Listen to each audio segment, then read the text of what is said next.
बंधक का रोड है, उस पे चाहे जब आओ वैसे 2-2 3-3 किलोमीटर का जाम लगा रहता है। उस साइड में देखो कितना जाम है, एक साइड खुली हुई है, एक साइड बहुत जाम है।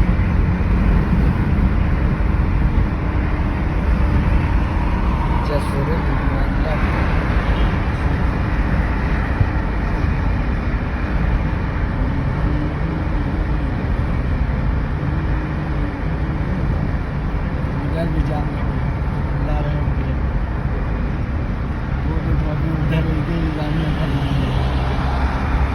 बहुत जाम होता है इस रोड पर, तो बहुत जाम है।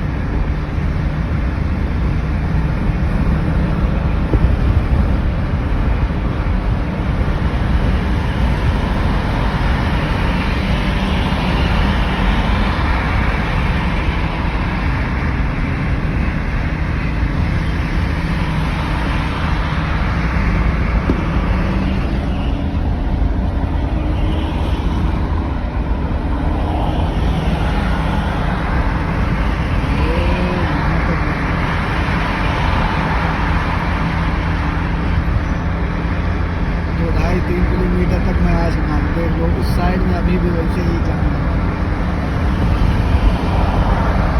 बहुत मुसीबत होती है।